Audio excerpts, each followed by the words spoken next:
Sure. So, as I mentioned, I wanted to take a little time to go over the LA County Rent Relief website because, again, it does have a lot of resources and information.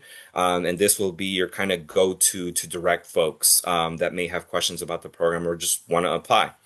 And so, the first thing that I will note when you go to lacountyrentrelief.com is that we have a function in the very corner of the screen for the website to be translated into about a dozen or so different languages. And so, we are trying to make the information as accessible as possible. And so, as you're directing folks to the website, please let them know if they have other language needs that we try to ensure that all the materials on the website are accessible in all these other languages.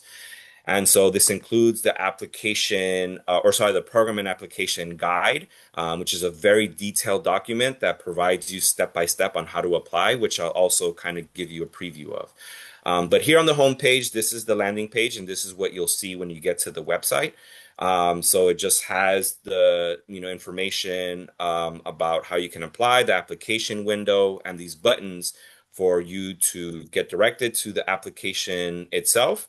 And it'll take you to a link to the Neighborly platform, which houses the application. So it'll ask you to create an account. You'll be able to sign in with an email. You create your password. And the application itself, as I mentioned, will be accessible in all these other languages that I had on the portal for the main website itself. And so I'll just reiterate that the application has to be submitted before 4:59 p.m. on January 23rd. If it hasn't been completed, it will not be sorted and reviewed as part of the process for grant awards. So really, really encourage that if you have any folks that, have not submitted by, January 22nd, that they reach out to us. We'll try to provide them that one-on-one assistance if possible, especially for those folks that may be monolingual speakers of another language other than English. As I mentioned, we have a local partner network that specializes in specific languages, so we try to provide as many resources and that one-on-one assistance as we can. So, as I mentioned, there's a very detailed application guide, and that is also fully translated into all the languages that we have the application available in. And so the application guide itself is very detailed.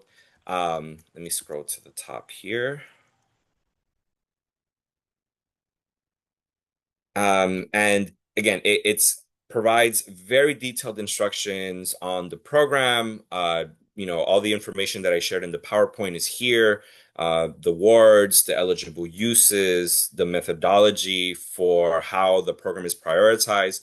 And so something I will mention that I alluded to in the PowerPoint presentation is that there's certain categories of applicants that we are prioritizing for assistance. So a couple of things that you should take note is that if the rental unit is located within a high or highest need census tract as identified through a tool that the county uses or that used during the COVID era to provide resources to high needs households, you will be prioritized in terms of the review of your application for an award. If you're a small landlord who owns four or less units, you will also be prioritized. Property owners whose income is 80% or less of the area median income will be prioritized. If we can't verify the income of a property owner or the property owner refuses to provide that income, we will use the income of the tenant household to prioritize that application for a grant award.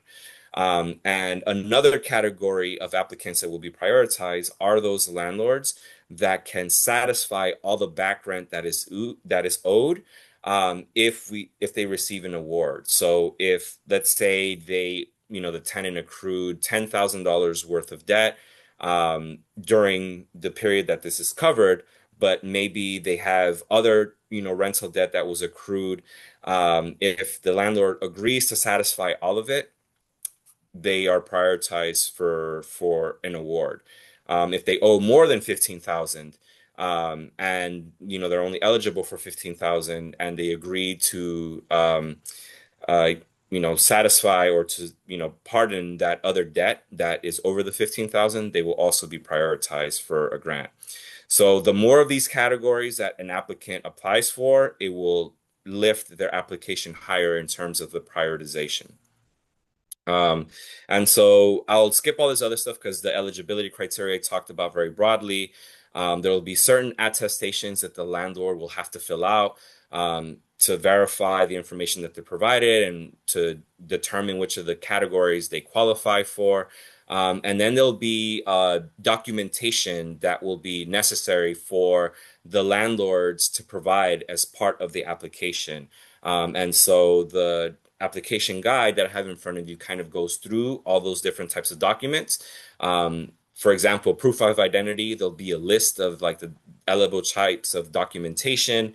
They don't have to provide every single one of these documentation types.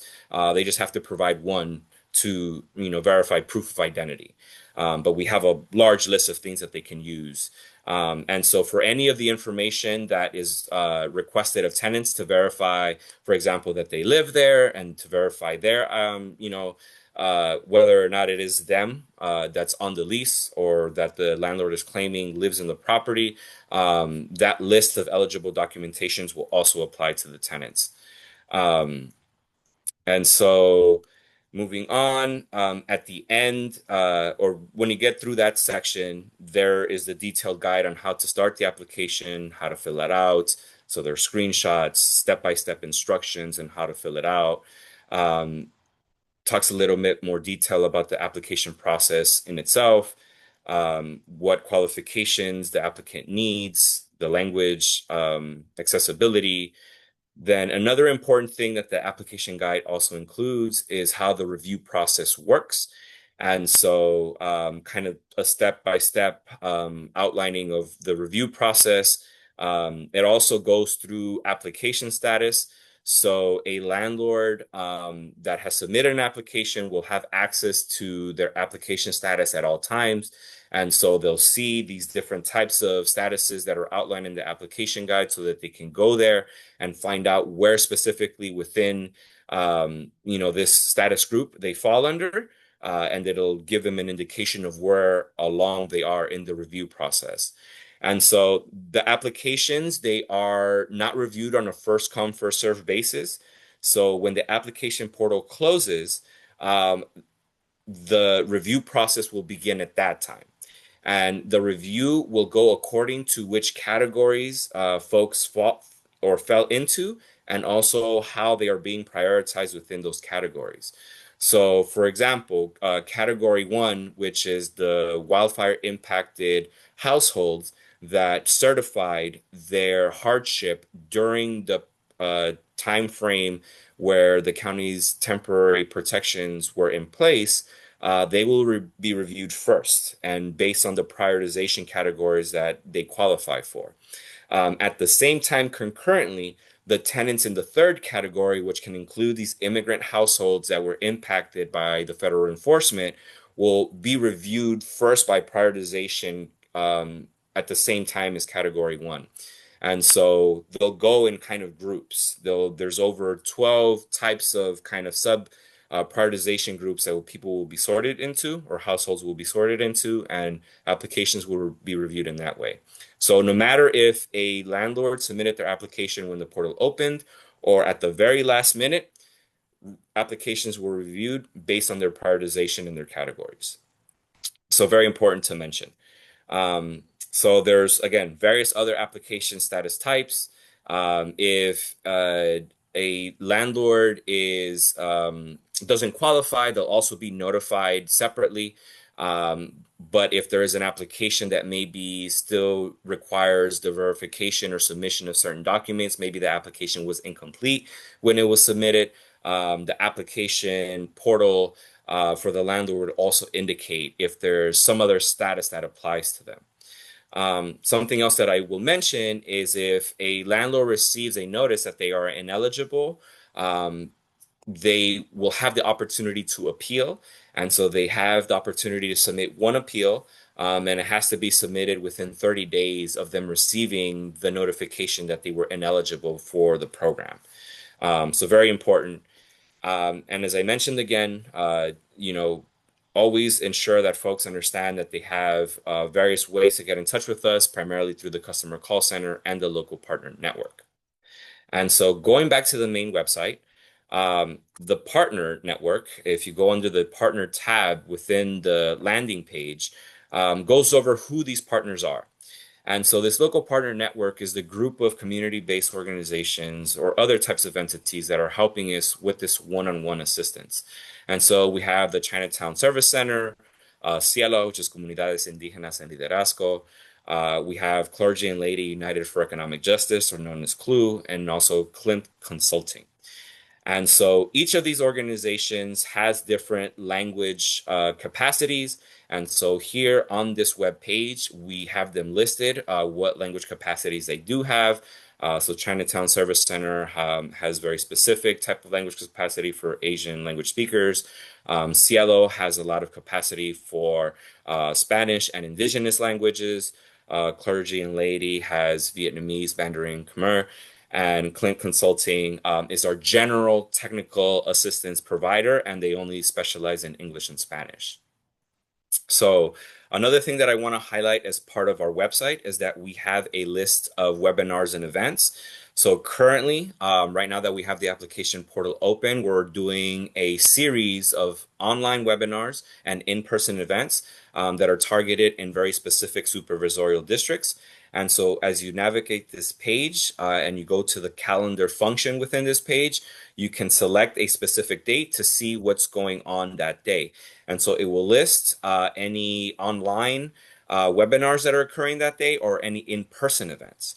And so, for example, tomorrow there's going to be an in-person event in Supervisorial District 3 in Van Nuys at the Marvin Broad building. And so if you want to participate in that in-person event, you can click on it and then it'll show you who the organizer is, what languages the event will be shared in, and it'll give you the details of the time and where you can attend and whether or not there is a RSVP required. And so this one is a general workshop. You can come in and out throughout the entire time that the program is going on.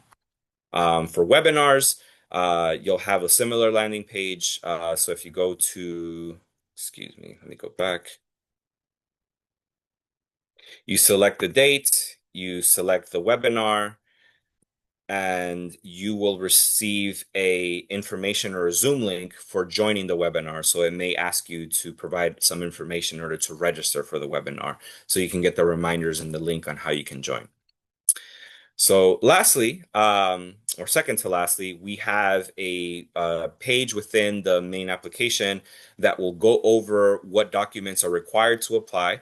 And so the application guide will go into the details of what those documents are. But here on the web page itself, you can select. So select proof of income. It'll give you the list of the different things you can utilize, proof of identity, again, a full list of different things. You don't have to submit all those types. It just gives you examples so that you can ensure that you have all the documentation necessary to submit your applications. And so the last thing is we also have a list of frequently asked questions on our webpage. And so you can navigate those if you want some quick answers to some of the most common questions that we receive for the program. And so with that, I think that will conclude my piece of the presentation. And so I'm happy to answer any questions that you have for me in the chat or, that you bring up now. So thank you for the opportunity.